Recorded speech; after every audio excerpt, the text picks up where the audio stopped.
Nama saya Misael. Wah, Misael yang nanya nih. Saya mau bertanya nih Kak, Pak. Dengan banyaknya gereja bermunculan, apakah sebenarnya ada gereja yang rohani? Wow. Dengan banyaknya gereja yang bermunculan, kata Misael nanya nih ya, apakah sebenarnya ada gereja yang rohani? Mungkin si Misael ini bingung nih. Dia masuk gereja, ke semua gereja dia masukin. Bisa jadi ya, dia bingung, dia semua dicobain. Ya kan, semua gereja dia tes. Dia mau tahu yang mana nih gereja yang rohani nih. Ya nggak apa-apa sih. Dia mau cobain semua gereja. Untungnya cuma gereja dicobain, bukan semua agama dia cobain ya. Nggak apa-apa. Itu masih gereja, ya udahlah, masih nggak apa-apa lah. Nah, oke, thank you buat Misael buat pertanyaannya. Ini pertanyaan menarik ya untuk dibahas nih.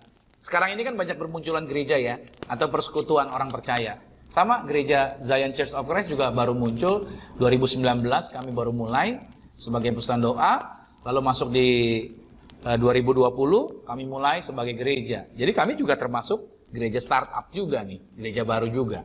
Nah, pertanyaan ini juga mungkin bisa menggelitik ke arah kami juga, ya kan? Bahwa ada nggak gereja yang rohani? Kan seperti itu ya. Nah, menurut saya sih ya, tidak ada gereja yang rohani. Menurut saya, tidak ada gereja yang rohani. Wah, kok gitu ya? Iya, menurut saya gini, istilah gereja rohani justru adalah sebuah usaha untuk mendiskreditkan gereja-gereja yang satu atau gereja yang satu dengan gereja yang lain. Seolah-olah ada gereja yang rohani, yang lain tidak rohani gitu loh. Ada gereja yang dianggap gereja yang superior, yang lain gerejanya gereja yang biasa-biasa aja gitu loh. Sebenarnya nggak ada gereja yang rohani. Itu yang saya lebih senang seperti itu. Bahkan saya jujur ya, kalau saya mau bilang nggak ada gereja yang sempurna. Percaya sama saya deh. Anda mau masuk kemana aja, nggak ada gereja yang sempurna. Tapi kalau Anda mau cari, tapi saya pengen gereja yang sempurna Pak. Mari sini saya doain, agar Anda langsung ketemu Bapa di surga. Ya kan?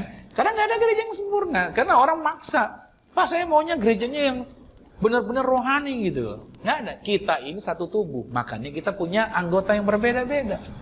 Ada kepala aja ada banyak anggotanya. Ada mata, ada hidung, mulut, ada telinga. Dan fungsinya beda-beda. Jadi sebenarnya gereja itu adalah satu tubuh.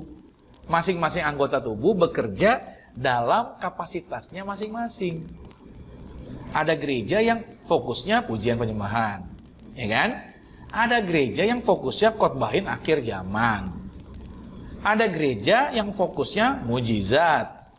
Ya kan? Ada gereja yang fokusnya penanaman karakter. Gitu loh. Ada gereja yang mungkin isinya lebih banyak cerita gosip, bisa jadi ya, saya nggak bilang gitu ya. Tapi setiap orang, setiap gereja itu berbeda-beda. Kita nggak bisa paksa sebuah gereja harus sama atau harus sama dengan semua gereja yang lain.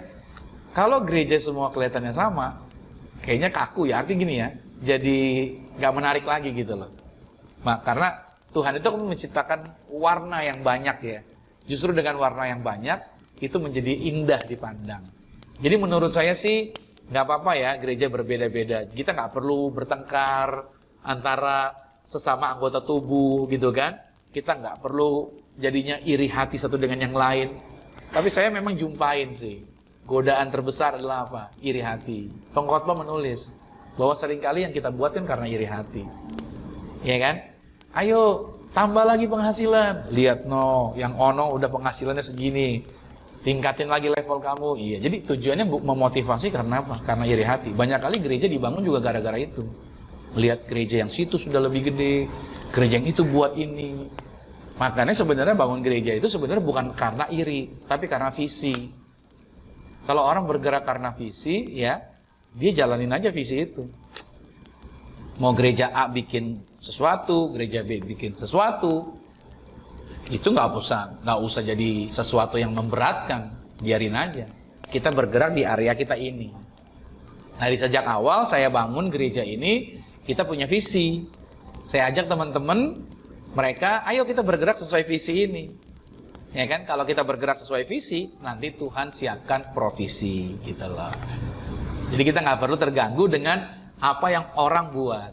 Nah, karena itu pengkotak-kotakan gereja dengan klasifikasi yang tadi ditanyakan tentang rohani dan tidak rohani, sebenarnya itu akan menghancurkan gereja itu sendiri. Dan setan suka itu. Setan pengen tuding-tudingan antara gereja satu dengan gereja lain. Wah itu nggak rohani tuh. Iya, iya bener gak? Coba berapa banyak deh. Saya juga tergoda kok. Saya pernah ngalamin itu kok. Menurut saya, gereja tempat saya lah. Ini dulu ya, yang paling kudus. Gitu. Gereja lain tidak. Menurut saya, dulu kalau ke sorga, nanti di absen jumlah anggota gereja saya yang paling banyak di sorga. Yang lain kurang gitu loh. Jauh. Dulu ya, ini konsep saya dulu. Makanya puji Tuhan. Tuhan jamah saya bertobat. Makanya saya berani ngomong begini, nggak ada gereja yang rohani, bos. Bener. Nggak ada yang rohani, nggak ada yang sempurna. Selalu akan ada error, selalu akan ada kekurangan. Justru inilah selama kita hidup di bumi, belajar untuk apa? Belajar untuk saling menerima, itu dia. Kecuali memang jelas-jelas gereja itu ngajarin tentang percaya setan. Nah itu baru nggak bener itu, ya kan? Kalau ngomonginnya setan, baru kita rame-rame. Kita mesti apa? Mesti benar-benar selamatkan umat Tuhan. Kalau yang namanya gereja untuk ngajarin orang untuk percaya kepada setan iblis, ya kan tata cara yang nggak beres, ya baru kita. Tapi kalau perbedaan tentang doktrin dan lain sebagainya, itu mah biasalah. Dalam pelayanan itu semuanya biasa. Oleh sebab itu, kita perlu memahami kitab suci. Karena dengan kita memahami kitab suci, itu menjadi bagian daripada proses belajar. Namanya proses, ada tahapan. Dari membaca, lalu buat jadwal misalkan ya.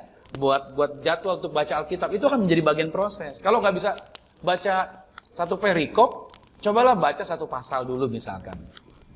Kalau nggak bisa satu pasal, ya mungkin coba satu ayat lah gitu. Kalau nggak bisa satu ayat Pak, ya udah nggak usah hidup lah. Masa baca satu ayat aja nggak bisa gitu kan? Nah, baca aja satu ayat, dari situ nanti akan ketemu deh.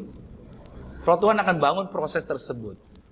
Jadi sebenarnya orang itu bisa menjadi seorang yang rohani di dalam kehidupan dia ketika dia menjadikan firman Tuhan menjadi bagian yang kuat dalam kehidupan dia.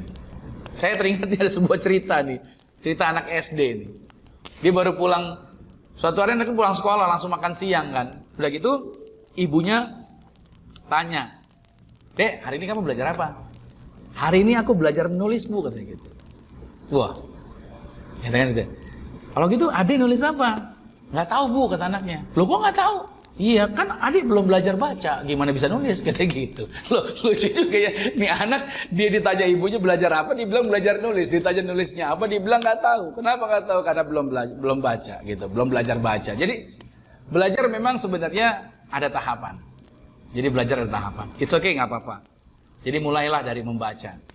Jangan kita cepat-cepat kita berkata bahwa saya orang rohani, lebih rohani, nggak usah. Kita belajar.